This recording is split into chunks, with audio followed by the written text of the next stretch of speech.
Hi everyone, thanks for joining this session on how to use customer engagement and customer loyalty to drive digital agility. I'm Dave Karel, I head up marketing at Zenput. Great to have you with us. So just for some context, I think it's an understatement to say that this year the restaurant industry has experienced pretty dramatic change in customer buying behavior.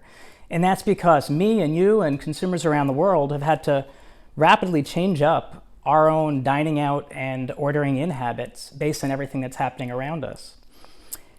And against this backdrop, you have customer safety, and that's a big topic here at the Agility Summit. You have customer safety that not only has risen to the top as a front and center issue that we all have to address, it's also become an area of differentiation for operators to use against competitors.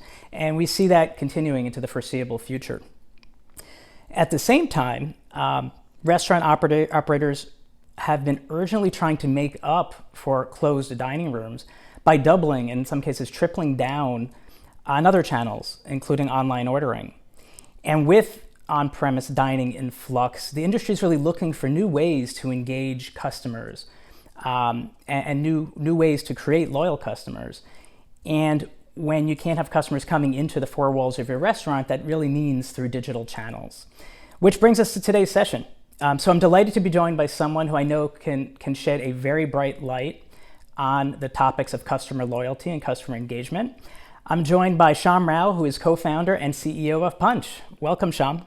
Thanks for having me on, Dave. I'm the co-founder and CEO of Punchh. Punchh is the world-leading loyalty and engagement platform for restaurants, retail, and convenience stores. We serve more than 200 brands across 90,000 physical locations globally, and power experiences for close to 150 million consumers. Several of our brands are shared partners with Zenput, and coincidentally this year we're celebrating our 10th birthday as a company. That's great. Congratulations on that milestone. That's huge. So let's rise up. Let's start at the very top in the topic discussion of customer loyalty. Can you give us some perspective here? How have customer loyalty programs and the technology that's been used to support it evolved over the last 5 or 10 years?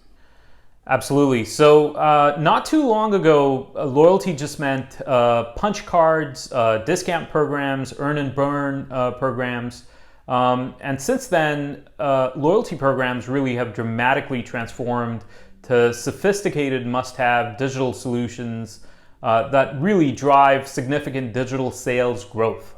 I think ultimately all of loyalty, all of this is about increasing customer lifetime value and as a consequence, same-store sales. First, consumer expectations have changed significantly. They expect the same personalized experiences they're getting from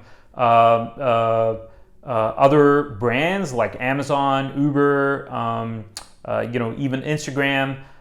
They're expecting most retailers to mirror those digital experiences as well. Second, most brands are understanding that they need to have a way more robust and comprehensive approach to digital and omni-channel customer engagement and focus really on loyal customers because of the retention math. So it's kind of interesting, but across both retail, convenience, and restaurants, this math holds. And the math is that 15 to 35% of a brand's consumers typically drive above 50% of all revenue. So clearly, retention math is cheaper and more effective than sort of acquisition math. And third, final point, to do loyalty well, we believe you need to focus on the entire consumer life cycle, not just the loyalty program. Or said another way, it's not just about transactional loyalty, it's really about the entire life cycle of loyalty, from that first anonymous transaction all the way through to superfan. So it's really about one-to-one marketing and engagement.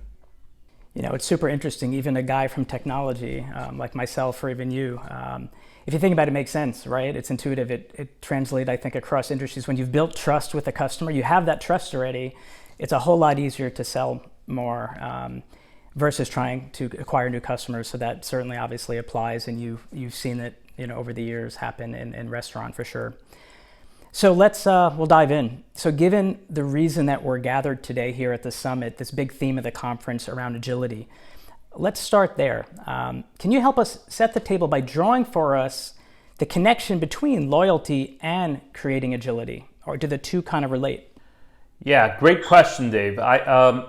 We think of customer loyalty in a really holistic way, which is critically important. I think your audience will agree with us as I paint this picture. And the picture is really that to create agility, brands need to pay very close attention to consumer expectations and lay a really strong foundation for customer loyalty. So, what that means is that in order to build that customer loyalty, you really need to start with 3 core principles, in our opinion. The first one is that consumers want a seamless omni-channel experience. So no matter the channel, whether it's in-store, online, today obviously most transactions are online, but drive-through or whatever the channel is, the program structure or the program that is designed really needs to reward them for across these channel behaviors and different types of behaviors within the channels as well. So as an example, if you would like to drive folks through drive-through or from the pump to store or within a restaurant, to pick up, all of those can be accomplished through having a channel experience that is tailored to that particular medium. Second, you should be able to understand your customers really in real time and then personalize their experiences and offers for each one of them across each one of these channels I just described. So that is critical. And then finally, one needs to be able to design these journeys, these consumer journeys that really align with how your customers' behavior actually is, and then ultimately to drive your business outcomes. So those 3 critical principles lay the foundation for how to use consumer loyalty to ultimately drive sales and get data to create agility. All right, that's super helpful, Shyam. Thank you for that. So let's get current. Let's put everything you're describing in context of what's happening around us, the new realities that we're facing in the pandemic. In this environment, why should brands invest in loyalty? And what have you been seeing in the last few months as the customers that you support have been doing this? Yeah, great question, Dave. I think investing in consumer loyalty has become even more crucial for brands compared to before the pandemic.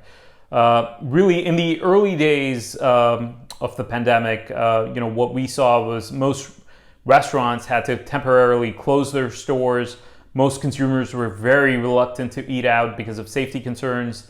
Since then, we've helped many of our customers activate digital ordering, curbside pickup, contactless delivery, and contactless payments. They've also doubled down on loyal customers, communicating with them really frequently and creating special offers for them. All of these actions have resulted in our customers regaining most of their sales almost back to pre-COVID levels. And in fact, many of our customers are also performing much better than 2019 in terms of same-store sales. These are brands like Papa John's, El Pollo Loco, Casey's, and many, many others. All right, that's super interesting. You talk about data, like earlier on. A key part of this is about getting insight. So let's get a little into the tech of it, and meaning let's talk a little bit about digitization. And I know at Zenput, a big part of what our customers face is really making the leap to digital environments, and our world's moving from paper-based, paper-driven protocols and processes and procedures. And it is kind of amazing, as I've gotten close to our customers, that just by taking that step into a digital world, the data that they're collecting, these massive repositories, a single view of what's happening, can be quite a step change and transformative for the business. So what insights can restaurants gather when they make this step into the digital world, and how does it help them improve performance? Again, great question, Dave. I think one of the primary goals of loyalty and engagement platforms is to create very comprehensive and powerful customer insights. These include store, customer, campaign, program analytics, all in real time. It also includes real-time feedback about how the customer feels, whether it's about the experience with the food or in store, or anything related to the brand. In addition, I think restaurants can really understand how various stores are performing by both day part, by SKU, by item. And they can learn what their high value customers are ordering. It's interesting. The highest, the most loyal customers care about the brand, and so really provide very good feedback about what they've consumed. And this feedback is better, more valuable than feedback you may get from Yelp, as an example. Because these are loyalists, they really care about the brand, and so their feedback tends to be value accretive. Now, using these insights, restaurants can figure out which stores to operate during which hours, which menu items to carry, which consumers to market to, and ultimately how to drive more sales. Doing this at the store level as well as at the corporate level, both in a franchised environment or completely corporate owned, makes it easy for restaurants to drive higher performance even during these challenging times. That's really interesting, Shyam. So it strikes me that as a restaurant operator suddenly has this treasure trove of data and insights that they never had before, that they also may not have built that muscle around taking advantage of this data, operationalizing it, having the right people looking at data with the right skill set. So do you find that's a gap, or there's some learning curve that operators have to move up to take advantage of this data? Again, excellent question. I think this is where software vendors can do a better job of accommodating realities of their customers. Ultimately, we understand that restaurant operators are typically incredibly short-staffed, both from a marketing or even otherwise perspective. Marketers especially are juggling many things. They're doing everything from store design to menu design to digital.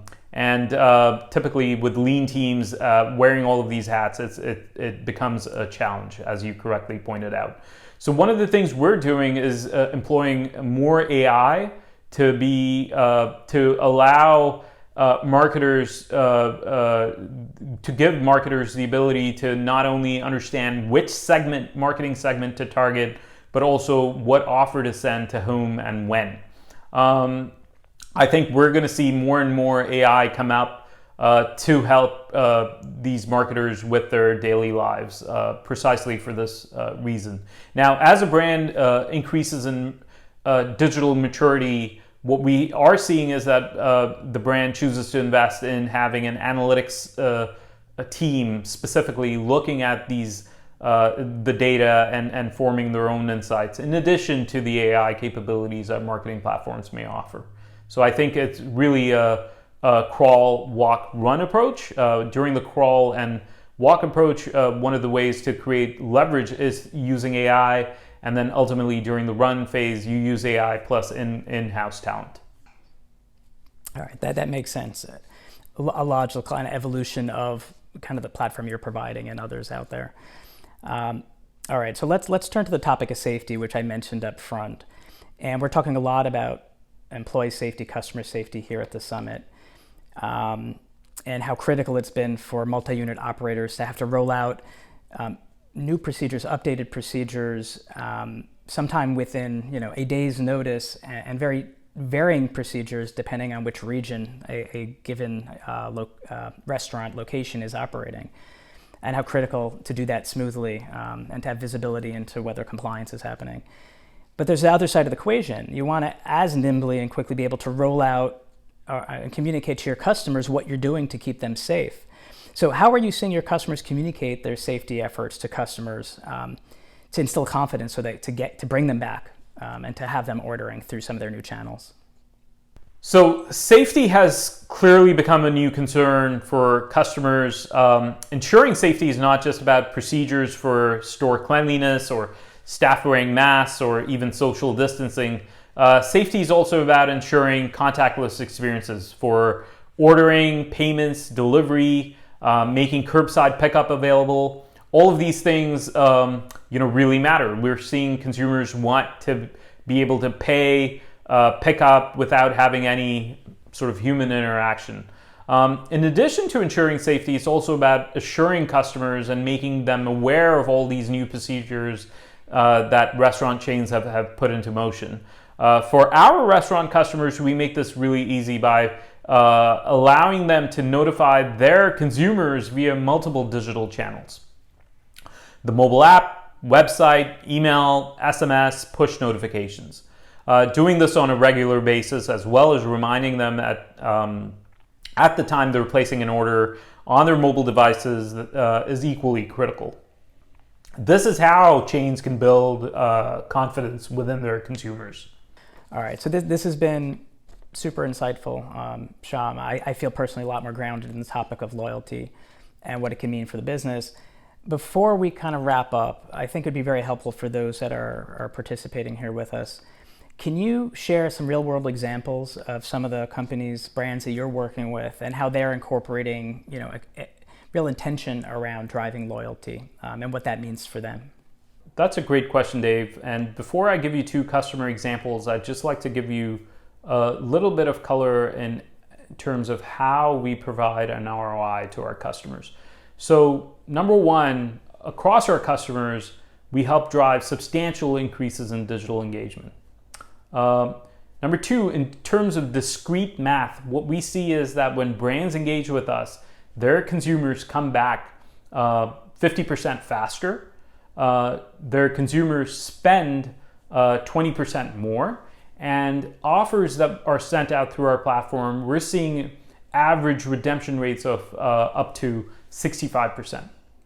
These results together help increase both digital sales and same-store sales. I want to share two examples of what our customers have shared publicly within the last couple of months. So the first customer is El Pollo Loco. They're making amazing strides with digital. They began partnering with us in 2017, and we power both their loyalty rewards offers program as well as their mobile app, which has now more than close to 2 million consumers or members. We help them create a seamless omnichannel loyalty experience with mobile web ordering, loyalty integration, curbside pickup, etc. And they've increased their spend for marketing via digital channels. Since the start of this calendar year, El Pollo Loco has tripled overall sales generated from digital channels, while also increasing loyalty sales and average consumer spend. The second example is Papa John's. We've been working with Papa John's since 2018 after they made a switch from their homegrown loyalty system to us. Their Papa Rewards program has helped them deliver better consumer experiences and tailored offers and rewards, based on consumer behavior. And they've had and seen outstanding success for their efforts. They've grown their program to over 16 million consumers and expect to reduce their reliance on discounts to increase further profitability. In Q2 alone, they reported a 28% increase in year-over-year same-store sales growth. So just a couple of examples of how our customers have benefited with the adoption of these technologies. That's pretty powerful. Thanks, Shyam. This has been, for me and hopefully for everyone that's watching, a real good primer on the topics of customer loyalty and engagement. Really appreciate you lending us your insights and perspective and experience on the topic, and for taking the time with us here at the summit. Thank you so much, Dave. Really enjoyed it, and thank you for having Punchh on the Zenput conference.